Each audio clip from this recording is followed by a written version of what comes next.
The information provided in this podcast is for educational and informational purposes only and is not intended as medical advice.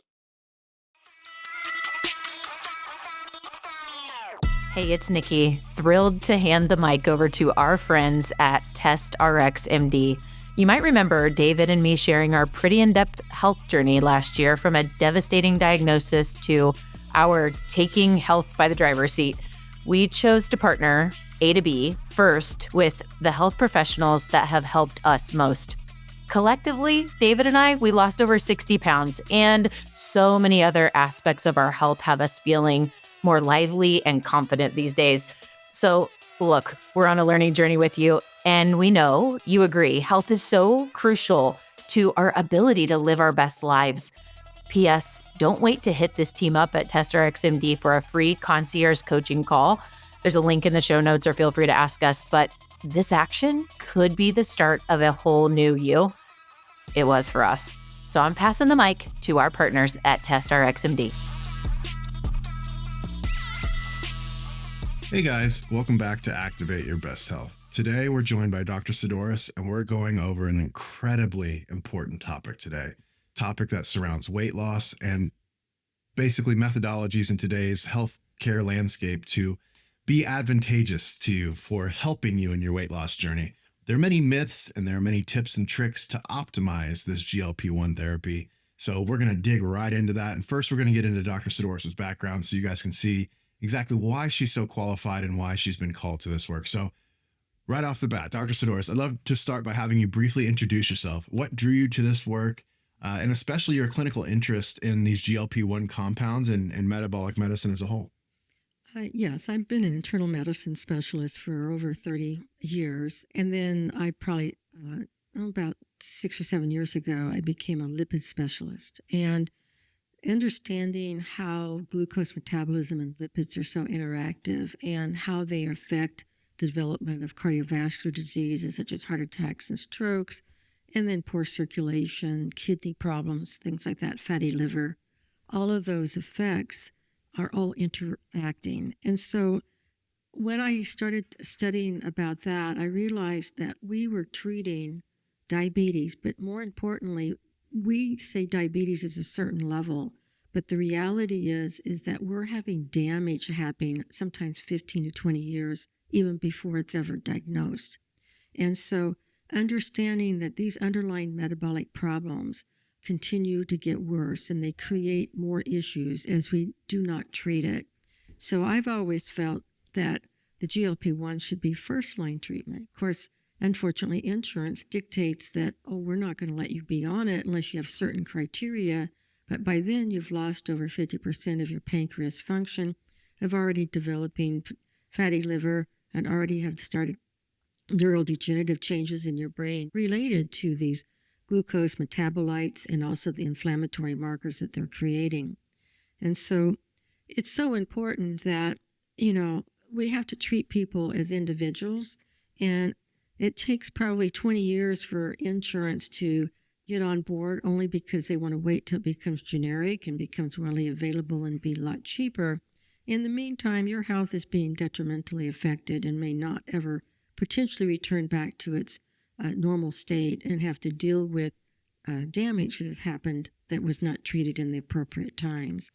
So I'm very much into longevity, doing lots of studies on that, cellular health, cellular function, metabolic signaling, and all of those are related to how our cells interact with each other and what causes disease and why and how we can avoid them.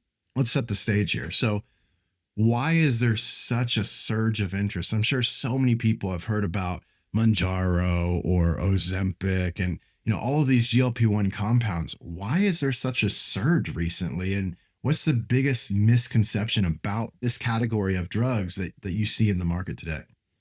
Well, I think the surge comes from people are finally finding a solution to a problem that just never got better. When you have insulin resistance, you just do not lose weight, right? You might lose a few pounds, but then it's all back and more because you're not correcting the underlying metabolic problems that are causing it. And so when people started seeing, I'm getting weight loss, I'm having some control, they spread it like wildfire. And some of the misconceptions are is they want rapid weight loss. You've got this weight on, and it took you 20, 30 years on to get it there. To expect it to be all gone in 6 months is going to be causing some major metabolic changes that your body hasn't had a chance to adapt to, mainly your muscles, your soft tissues, your connective tissue, and that's where you get this very laxity of skin and things like that, because you're trying to lose weight too rapidly and you're not allowing the natural processes to correct and heal itself, not just the weight, but all the other things it has created in your body. And so that's the misconception. We want it off now, right? Yeah, definitely. And when we expect that, we're going to create some major, major complications and problems. Yeah. I mean, I'd like to add a couple things to that actually too. A couple other pieces here are people seem to like to use these. I mean, we see this in the clinic all the time where people like to use these as the magic pill or the magic injection, that they just think, okay, well, we can do this once weekly injection and magically all this stuff comes off, but they're not addressing the gut issues. They're not, like, if they have an inflamed gut, that's another reason that the weight can come back when they stop. And not only that, they're not addressing the lifestyle issues. So now you're taking this compound cool, you're losing some weight, you're going to build tolerance. You got to keep going up and up and up in dose. You get to the ceiling dose, it's not working anymore. Now you got to go to a stronger one or add another compound. And before you know it, you're on all of these things that have potential side effects. And then you have to stop it at some point. You're not going to take it the rest of your life. What's going to happen if you haven't started to try to get into the gym and you haven't tried to do resistance training? You haven't tried to alter your diet. We'll kind of get into some of these things in this talk, but these are very, very important things. You got to alter that lifestyle. What you were doing before you got on these compounds got you to the place that you are today. So how do you think that not changing that is going to lead to anything different than where you're at now? Definitely. And a lot of times when you lose a lot of weight, especially on these products, you lose muscle, and muscle is what burns calories. And so sometimes you gain all your weight back and then some. But there are strategies that we can do to help prevent that from happening. And the philosophy about getting off of these products, I think this is changing. I think the microdosing of these semaglutide type products at low doses that just kind of slightly raise your GLP-1 can kind of keep things under control once you got a lot of the weight off. So I'm not into the philosophy of stopping. I'm in the philosophy of going to the lowest dose, the lowest frequency. Sometimes we can go like every 2 or 3 weeks or even a couple months. A small dose can hold you over once your weight problem. And as long as you're continuing to realize that, people say lifestyle changes, but I think the first change needs to be, how do we view food? Are we eating to fullness? Never have that happen, because what happens is you've lost the sensation of fullness. And so that's why you overate in the first place. So we stop eating when we're no longer hungry. We start looking at food of what we need for our cells to function best. I don't need sugar. I don't need high fructose corn syrup, in our drinks that are very harmful to us. What I do need, though, is complex carbohydrates in moderation, and protein. Lean proteins are very helpful, and lots of green leafy type vegetables, which add fiber and help with digestion. The other is just evaluating, like you mentioned, the gut. We're finding out that leaky gut is causing diabetes, cardiovascular disease, strokes, actually dementia, increased risk of cancers. It has a whole slew of problems. And there are some tests that can be checked. You can do either a stool or a serum zonulin test. A lot of your doctors are not even familiar with that test. But that is so critical to see, do I have a leaky gut? Because if that is present, you do have it, and it needs to be treated. And there is a process of healing this intestinal barrier, because what leaky gut is that inflammation is caused there. And there's these tight junctions in the cell membranes, and they get opened up from inflammation, and they allow the bacteria, the cell membranes, to get into the bloodstream. And this causes severe inflammation, and inflammation triggers blood clots, it triggers scarring, it increases atherosclerosis. It affects how our immune system works. It just has so many negative effects. And here you're not even aware that this is happening because you're not necessarily having gut symptoms. It's from all the leaking that's going into the bloodstream that should be kept in the gut and not into the intestine, into the rest of your body. So this is something I think most people need to be checked and maybe be monitored. If you have it, you've been treated, maybe, recheck to see if that zonulin level is back to normal. And, maybe we should consider this to be a yearly test, like we do a yearly test for blood sugar, a yearly zonulin test to see if something has changed on you. And if it has, then we get it corrected early before it's created a lot of problems for you.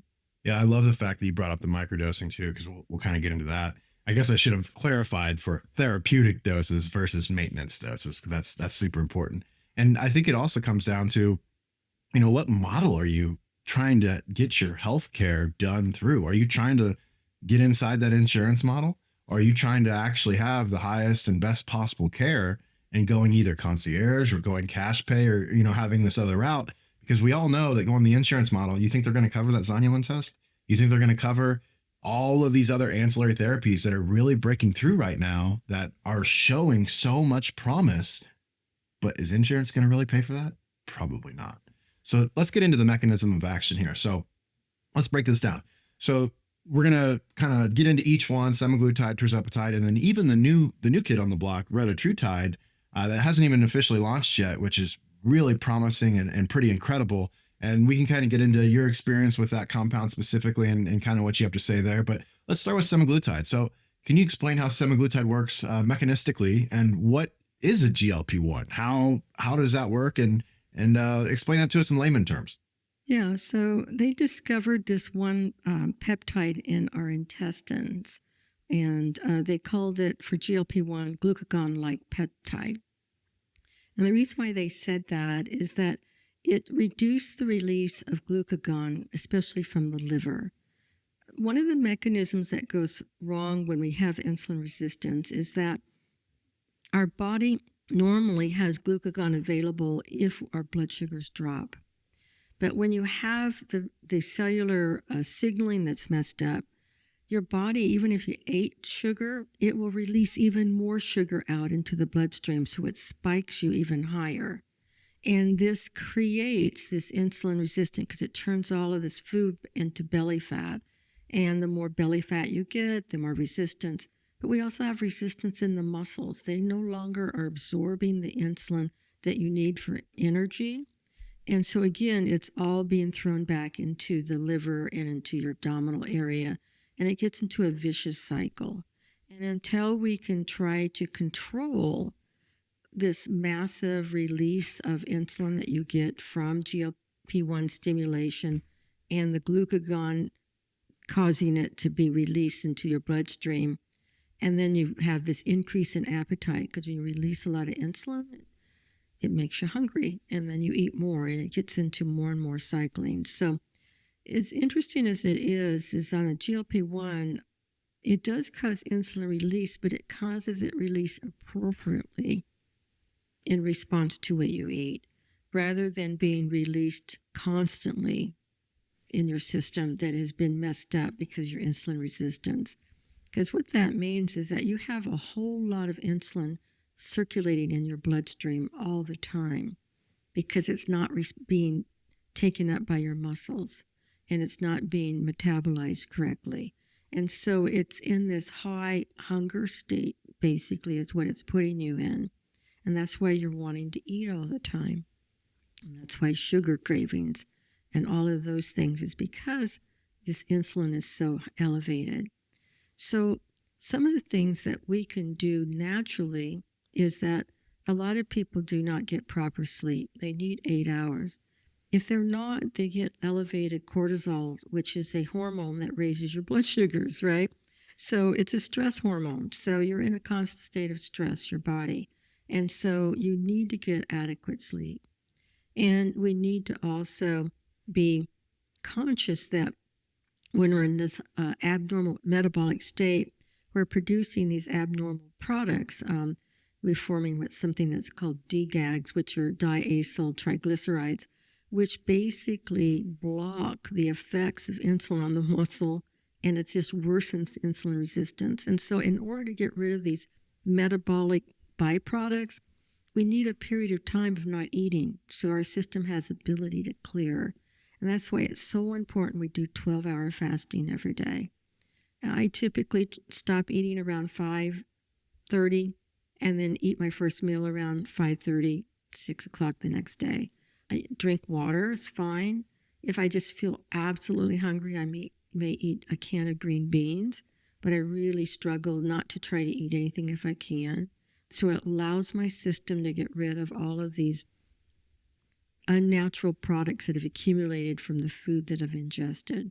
And this is a principle that you need to carry for the rest of your life. This is not something we're doing for weight loss. We're doing this for health, right? So we need to stop seeing things as trying to lose weight as we are trying to change our health and our quality of our life so that we're not going to have dementia. We're not going to have diabetes. We're not going to have cancers. We're not going to have the fatigue and low energy states that all of these create. And that's why it's so important that we address that. But the GLP-1 releases insulin appropriately to food.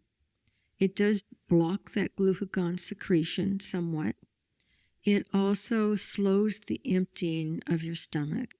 So therefore, it decreases your appetite.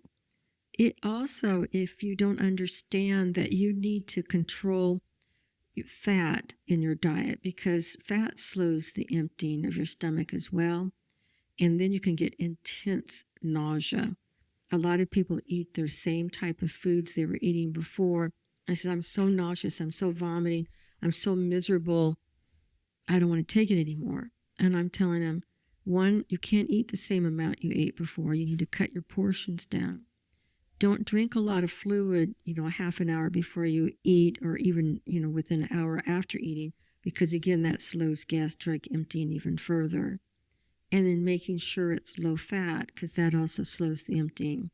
If you do those simple things, the nausea does much, much better, or not even have it at all. And sometimes taking a Pepsid will also help. Sometimes with the slow emptying, you might get some reflux, and so taking a Pepsid would help if you have any indigestion. But those are things that you would need with any of those three products that simple thing like that can make a big difference in how you can tolerate, but also be very effective for you. That's kind of one of the, semaglutide is one of the earlier generation GLP-1s. So we'll kind of move forward into the next generation. And this is one that I'm sure so many of the listeners out there have heard of. This one made major waves. It's an Eli Lilly product, and it's called tirzepatide. Brand name is Mounjaro. So tirzepatide adds in something else besides the GLP-1 called GIP. And the interesting thing here is each one of these compounds by themselves, they actually would appear to work contradictory to each other. But when you add them together, they're synergistic. And so I guess, can you get into what adding that GIP really does and how that impacts efficacy or even the side effect side of things? Yeah, it's kind of like when you add 2 + 2, instead of being 4, it becomes 8. Okay, because you're working on different mechanisms. So they have sometimes similar effects, but they're working on different receptors. And this is also a gut hormone, okay, and a peptide rather. And so they're meant to be worked together. So the GIP is called glucose-dependent insulin-tropic peptide.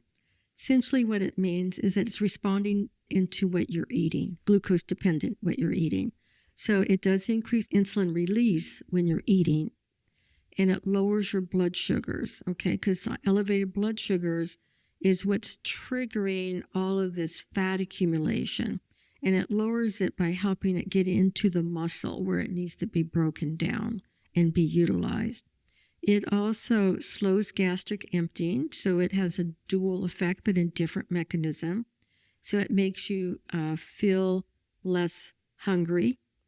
And there's even some question that it might be even having some effect on the hypothalamus, which is the part of the brain that regulates your hormones, that may even slow down appetite and increase satiety.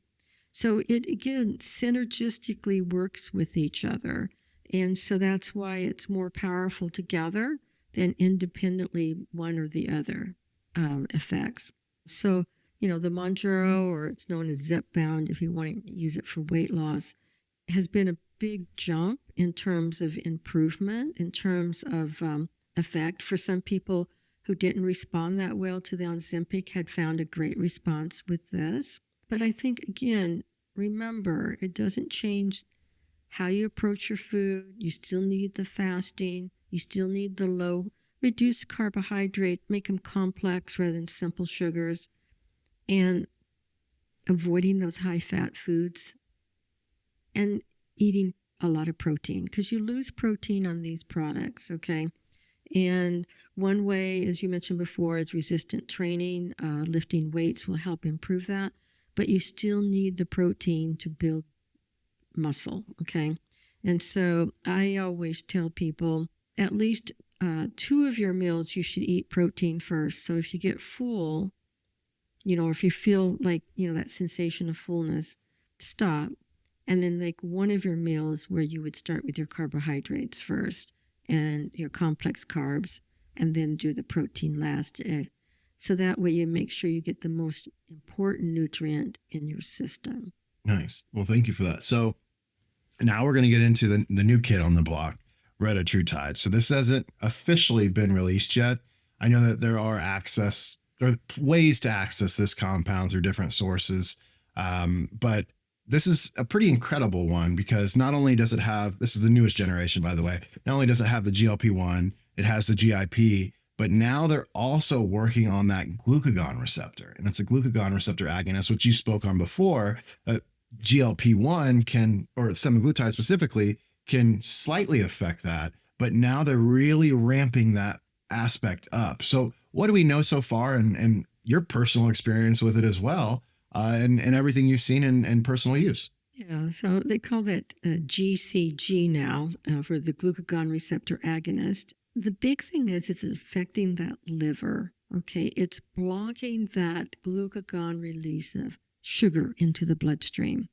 And what they're finding is that a lot of people have these deposits of, they call it fatty liver, but it's actually metabolic byproducts that have built up into the liver, and it's caused a type of hepatitis and inflammation. They now call it metabolic steatohepatitis. They used to call it fatty liver, or non-alcoholic liver disease was another term for it. That affects the function of how you actually metabolize all kinds of things in your body, because your liver is a clearinghouse, right? And so it's been shown to help lower those fat deposits. It's found to reduce that inflammatory response that's occurring in the liver. And so a lot of GI doctors now are actually doing that as a treatment to help that fatty deposits that are occurring and creating issues metabolically in their system. So these combinations, we're discovering them, but they've been around, okay? They've just been suppressed by the way that we eat. They've been maybe affected by the leaky gut syndrome that we've developed. And so there's a whole slew of other compounds that are out there that, again, they work in synergism because they were meant to be that way. They are our natural products that have been reduced by our diet, by the inflammatory process in our gut, by our lifestyle changes that have created this problem, and now we're trying to correct it, okay? And so I think the one part that we're really starting to realize, and I was just so impressed, because, Medicare really doesn't want to pay for things at all, but they have a study out showing that people that have had cardiovascular events, that could be stroke or heart attack, that when they put them on semaglutide, they had a 20% reduction in cardiovascular events and a 28% reduction in heart attacks. And they now are FDA approved to be prescribed if you have those conditions, which is like amazing that they even did that, okay?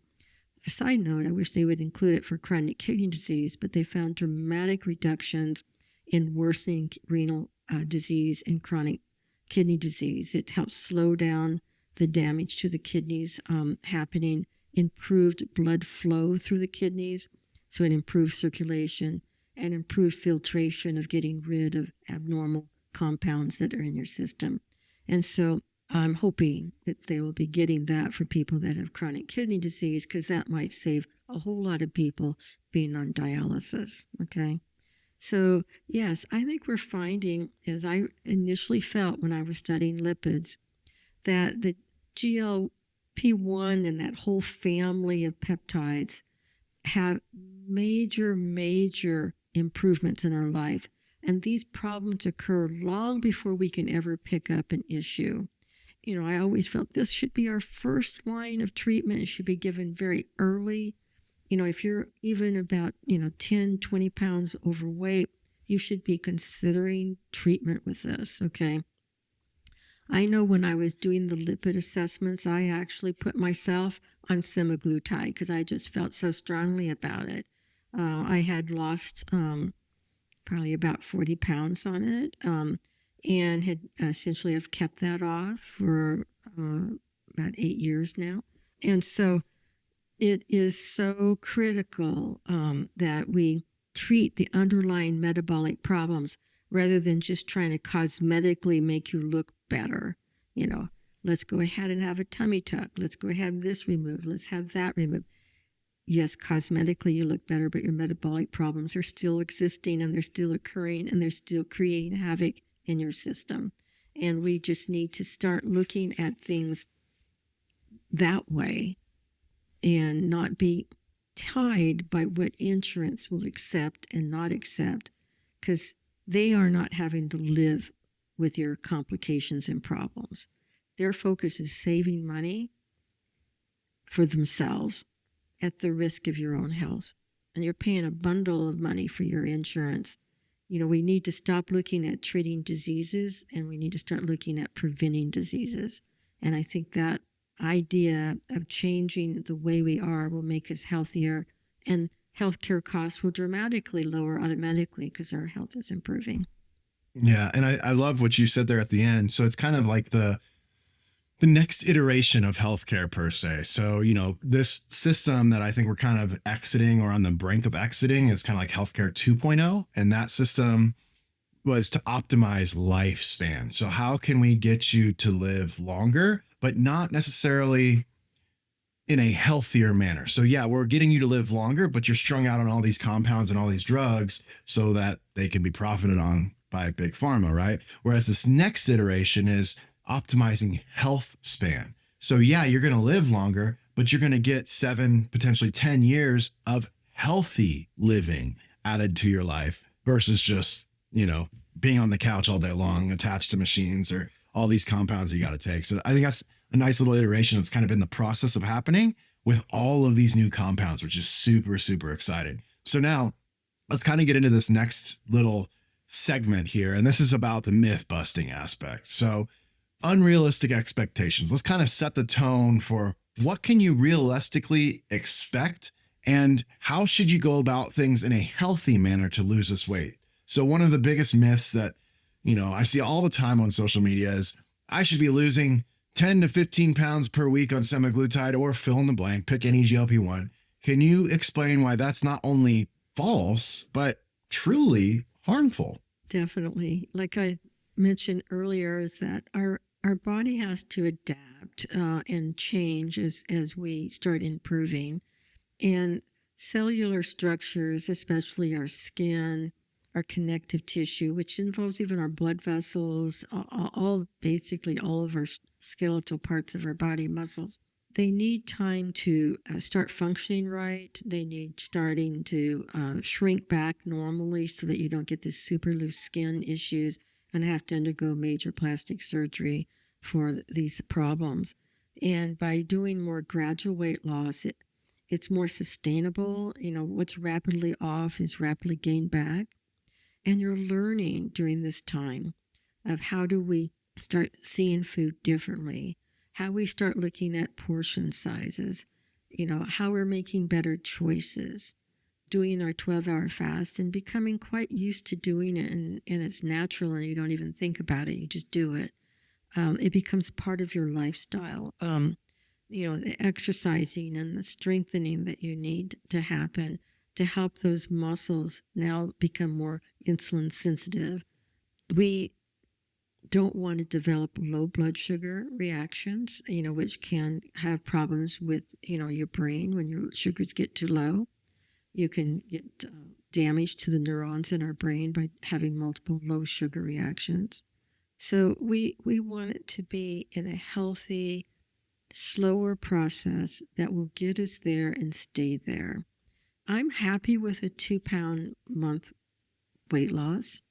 I know people really want to be much more rapid, and it's acceptable to have 4-pound weight loss. But when I start getting more than that, I start thinking maybe we need to cut the dose down, okay? Or maybe I need to increase the interval, especially if they're having like a lot of nausea.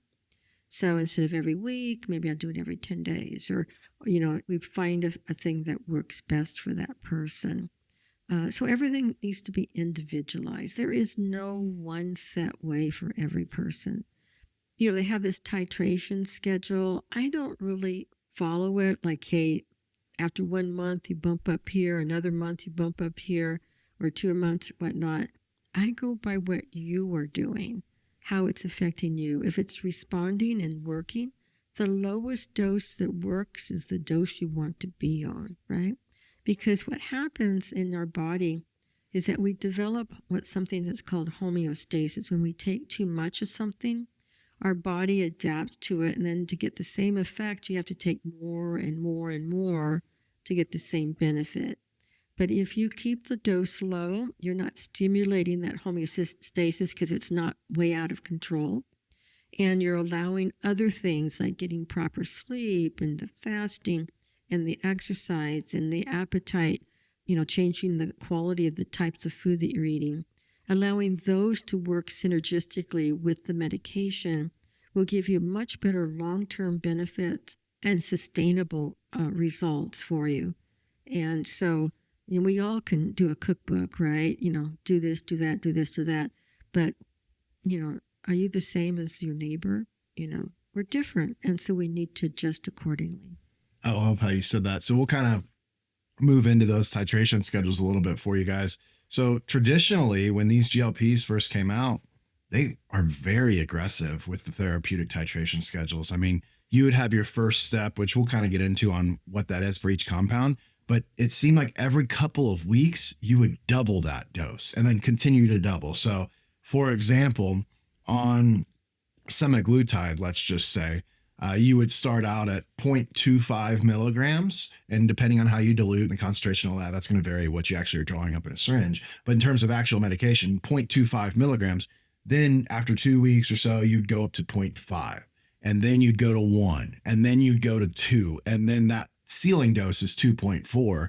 So you never want to go above that. And we have seen so many people at the clinic where they go to this provider somewhere else, and they are literally prescribing them 5 milligrams a week of semaglutide, and then wondering what's going on. Why are there these side effects? Why are all these things happening? Well, you doubled the ceiling dose of what is therapeutically effective. So there's going to be some ramifications of doing that. And that's why our approach of less is more, figuring out the better dose for you specifically with lifestyle and all these other factors taken into account, is the better approach. So traditionally, now this is not a set in stone thing, but something that Dr. Saddoris and I normally see patients going with is you go and you stay at a dose for a month, and then you assess how you're doing. And if you need to adjust, you adjust. But that is done on an individual basis. And instead of going up every 2 weeks and doubling and doubling and doubling, we only would go up in that 0.25 increment. So even as you get higher,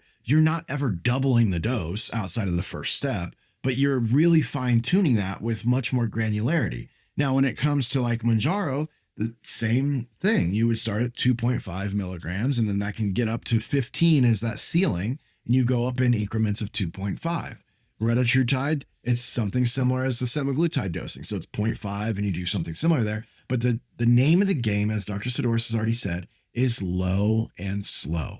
And that will get you there just as well as going quickly, but without the reduction of the possibility of gaining the weight back. You're going to be able to keep the weight off longer because you're going to have made the lifestyle changes and you're going to be much happier in the long run. So we try to go for what's going to help you the most in terms of long-term health. Because if you lose 50 pounds or 60 pounds in 2 months, what do you think is going to happen to your body? It's going to freak out. We've had patients that actually have done that and they have gotten extremely ill. I mean, they literally had to go to the ICU because they lost so much weight so quickly.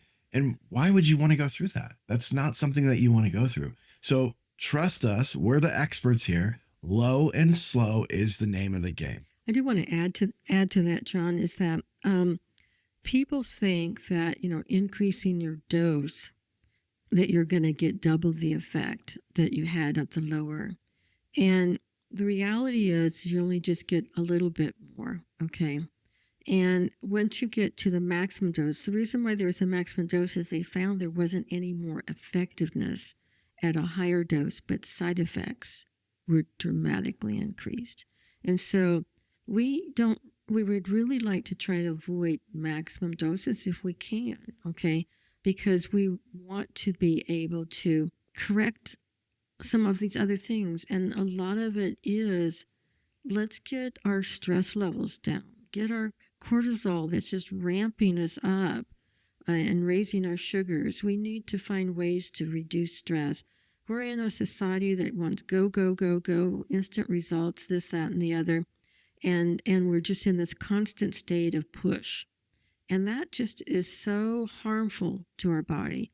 We need to have states of relaxation. And I don't mean watching TV and eating potato chips on the couch. I'm talking about your mind being relaxed, okay? Because it never gets relaxed. It's always processing. And the only time you can really relax is, sometimes go out in nature and just look at the trees and just look at the birds and the bugs around you and just be at peace with what's there. Accepting things in your life, not be worrying about them. It's a meditation of all is well with me, right? And if you get your mind well, your body's going to follow suit as well. Yeah, that's huge. That mind-body connection is massive. So I would highly encourage people to do some sort of meditative practice, whether it's just going out in nature and like Dr. Saddoris said, and kind of looking around, looking at the trees, the birds, the animals, and all that, or it's dedicated, 5-10 minutes or longer, depending on who the person is, of just sitting quietly with yourself. That's the name of the game, though, is the solitude aspect. You have to be with your own thoughts so that you can then have a clear mind and relax. If you're constantly being stimulated right, left, and all that, not only are you not able to do that, but you're spiking cortisol. The name of the game is controlling the cortisol. And that's why when you sleep, you're getting rid of a lot of the cortisol, and that's the name of the game. So figuring out how to deal with the cortisol spikes and do that in a manner that allows you to function much more effectively.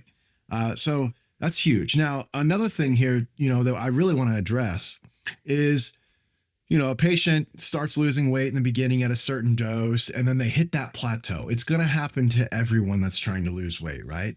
Now, magically, what do you guys think that the answer is? Well, in your mind, you probably think, well, up the dose, right? I mean, ultimately, you want to up the dose right away. Now, how do we get across to the listeners here what's happening physiologically during the stalls, and why is it not just that knee-jerk reaction of, let's just raise the dose?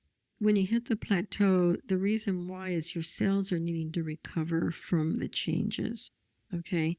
There's cellular turnover that's happening. There's cellular death that's happening. We need to have the muscle cells that were not responding to insulin to die, so new muscle grows, okay, that will respond to insulin appropriately. So all muscle loss is not bad. It's just that we want the appropriate muscle loss, the ones that don't respond to insulin, the ones that have insulin resistance.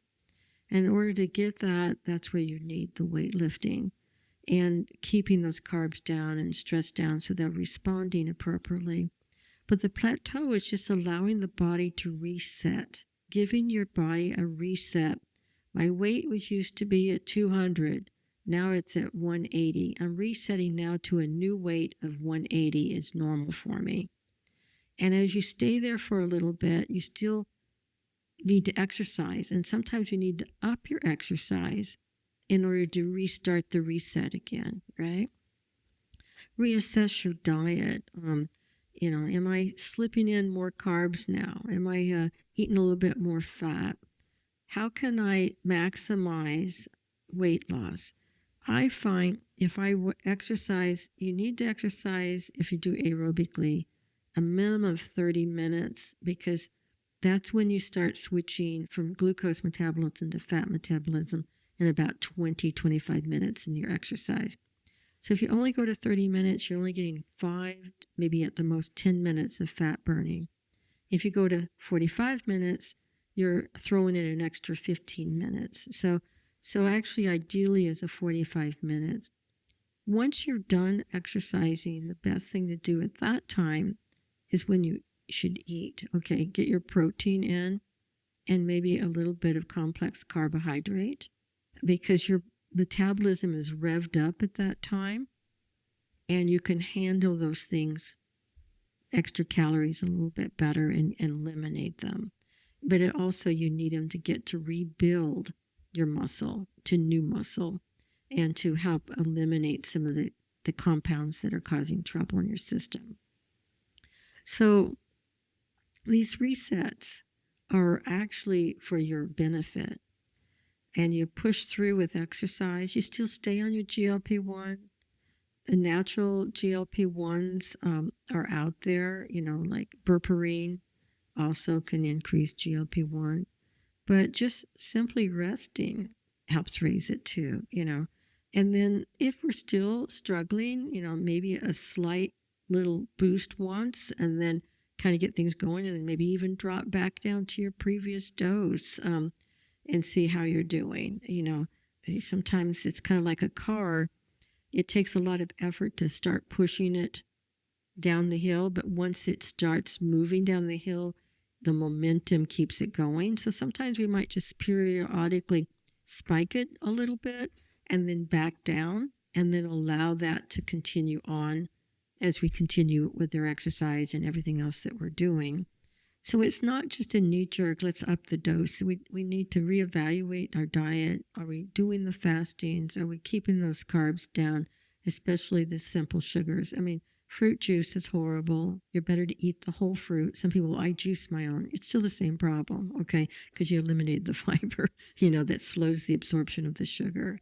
So we need to be aware that, limiting fruit, maybe to a half a cup a day during this process of weight loss. Once we get to the point, we've got the fat off and things, we can increase that somewhat, as long as we still maintain, It's always a balancing of what's going on in our lives and how we can optimize that balance to give us the best results.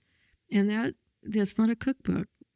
You're different, and our metabolisms are different, and we have to recognize that. Yeah, and I really want to add one piece to what you just said too.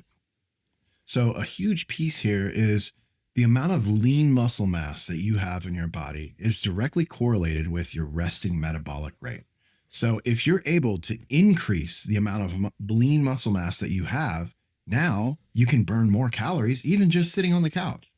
Granted, you're going to hopefully be active and you're going to be burning more as you do other activities. But if you can increase that muscle mass, now you're going to be able to lose weight more effectively. Now, the vice versa is also true. So if you get onto these GLP-1s and you're not doing any sort of resistance training, and yeah, you're losing weight, but you're losing muscle mass, what do you think happens to your resting metabolic rate? Right? That's something to consider. Now, there are strategies that we can employ to add other things into the GLP-1 therapy to allow you to be more effective at synthesizing muscle to increase that rate. And we do this all the time. So that's one way. Now, the biggest thing here is make sure that you are doing that resistance training so that your muscle mass doesn't fall off a cliff, because then it just gets that much harder to lose the weight ultimately. If you go from being able to burn, 600 calories, this is just a random number, 600 calories just, every day going to work and all that at a resting rate, and all of a sudden that drops to 300, what do you think is going to be happening in your weight loss journey. You're probably not going to be as effective. And that could also be another reason for plateaus. Because if you're losing that muscle mass, now it's that much harder for you to lose weight. And as Dr. Saddoris said, you got to increase what you're doing in the gym, because then you got to increase your expenditure or increase that muscle mass. So that's something that, there's a little nuance there. And again, as Dr. Saddoris had said, everybody's individualized. Everybody is different. And that's the true misnomer today in social media. It's the magic pill or the magic injection that's going to get you to lose weight. No, it's much more nuanced and much more intricate than just that. I do want to add one more piece. So another tip and trick here to think about. So, some people, as Dr. Saddoris has already said, they've talked about nausea and they've talked about, constipation or fatigue after certain doses. So what's a good strategy here? Is there an advantageous time of day to take these compounds? Is it imperative to make sure that you're dosing at the same time, at least every day? Shed some light here. And what's the optimal way of going about this? Yeah, I mean, these are long-acting products, so optimal times isn't so much important as it is maintaining around the same time and the same day every week. So if you do it on Mondays and at 8 o'clock, you want to keep it at Monday at 8 o'clock as best you can. It's just that's when you're going to maintain a steady state. We have periods of even 24 hours change, those levels drop, and so you're not sustaining the main level, so you never get to a steady state. And that's why you can get fluctuation.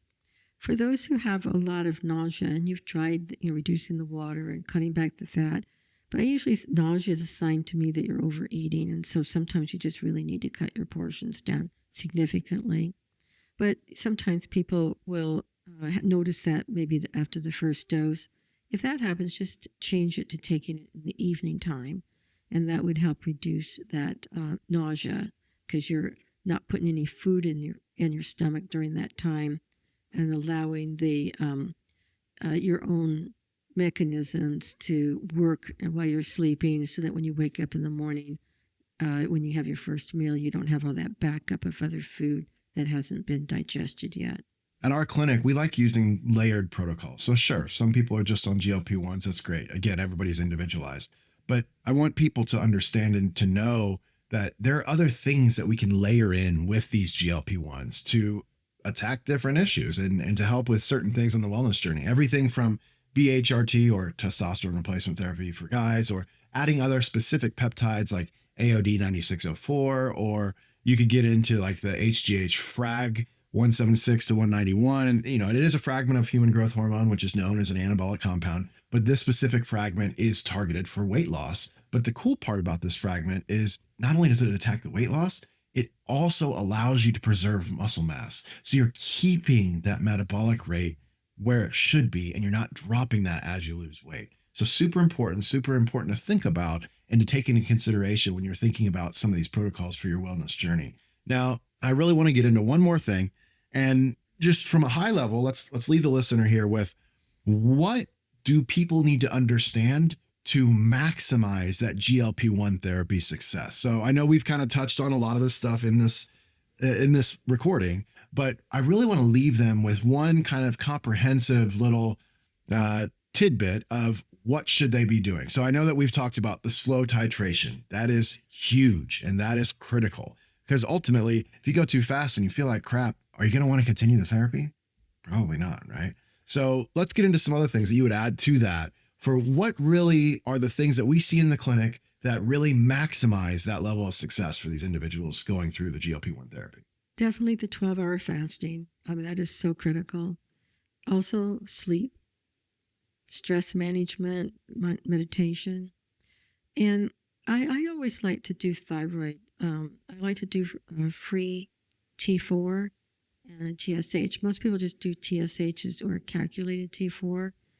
But so a lot of people have problems with their thyroid. They can be like the low end of normal, and sometimes just giving them just a low dose of thyroid medication makes a huge difference, because it is a major energy burner, metabolizer, stabilizer.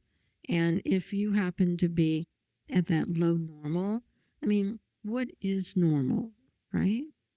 I mean, that is our problem in society. you know how they calculated a normal temperature? They took 100 doctors and took their temperature and they averaged it. And 98.6 was the average. Now, there are some people that are normally low and some people are a little bit higher. But are they abnormal?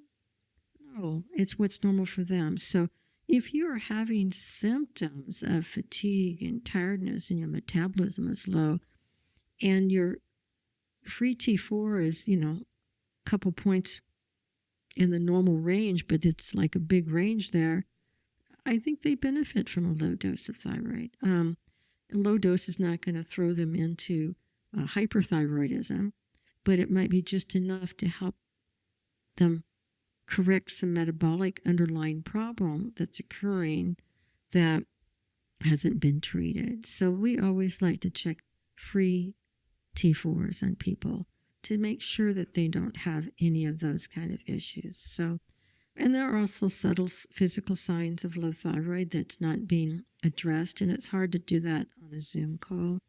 So sometimes actually an encounter, but a lot of doctors aren't aware what those small signs are. So, but that also can help confirm that they definitely need to be on thyroid medications. One more piece. I know I keep saying one more piece, but this truly is the last one. So not everyone is a good fit for GLP-1 therapy, right? This is not a blanket therapy that everyone should just magically think, oh God, this is for me, right? So knowing that not every medication is made for every single person on earth, how do you identify the patients that the GLP-1 therapy is not necessarily a good fit for them? And, is this boiling down to personality traits, lab work, which lab work is going to be one piece as well, obviously. But, what other histories or what other things make you more cautious when it comes to GLP-1? I think the pancreatitis is always an issue of concern. And, sometimes these multiple endocrine cancers that sometimes they talk about that I've never seen in my 35 years of practice, but, they put this caution out, But I think that the pancreatitis is probably one of the bigger issues because, sometimes this nausea that people are having could be low-grade pancreatitis. And so if it is persistent despite doing those things, I usually would like to get an amylase and a lipase on them. And if those are elevated, we'll have to stop the medication because they are having low levels of pancreatitis. They don't necessarily have the typical severe pain, but it can be that persistent nausea that maybe that test might be helpful to make sure we're not dealing with that problem. But there was always concern in the past of vascular things, but with these new studies out showing actually benefits with people with strokes and kidney problems and heart attack reduction, that I think those kind of issues have kind of gone to the wayside. There was some concern of maybe creating blindness on it. There was one study, but are we dealing with a diabetic that has retinopathy to begin with? I mean, it's just that, just having a stray outliner of something, we could see that with salt. Hey, you took salt and you got a stroke, therefore that was why you had it. Well, there's a whole lot of other things involved with that as well. So I think that the pancreas is probably the biggest concern that we have. Have you had any other issues that you've encountered, John, with people suggesting problems that they were having? I mean, I think a huge one that, we haven't really mentioned yet is the personality traits, right? So ultimately, if you think magically, if you have a higher dose, it's going to be more effective. I mean, if you have that kind of addictive personality and that's just how you're wired, I mean, that could be kind of a big red flag. Or, we definitely need to be more intentional with how we're dosing that kind of patient. And we really need to get that through sometimes their thick skull, right? That more is not always better. And, you really want to be intentional here because this is your body. This is your vessel. You only get one, right? So ultimately you want to take care of that. And you don't want to do things that are going to cause undue stress or undue harm, especially in the long term. You got to really be thinking the long game here. Just because something helps you potentially lose more weight in the next month or 2 months or 3 months, what happens in 10 years, right? So we need to take that into account. Well, I always talk to him about what my sister did. She loved cinnamon, and so she had made an apple pie, and normally you put like a teaspoon of cinnamon, and she put like a half a cup. and it was totally black, and it was like awful, and we threw it away. So more is not necessarily better. Our body has a certain range of what is effective and what is harmful or ineffective. And in that range, we call it therapeutic window, is where we get optimal results. And I don't have a problem with addictive personalities, because I'm an addicted specialist. I deal with it all the time. But it's just a matter of explaining and allowing them to be heard, but then allowing them to understand that our goals are for you to be better, and not just a moment, but lifetime better. And when we can continue to emphasize that, it allows all of us to be on the same path. I call that we're all moving in the same direction. And when we are in that, we get the greatest results. Definitely. So I want to thank you guys for tuning in. This was kind of a long one. If you guys have more questions and you'd like to reach out to us, our phone number is 812-296-6499. We'll also put the link into the show notes so that you guys can visit our website and reach out through email or explore what all we have to offer.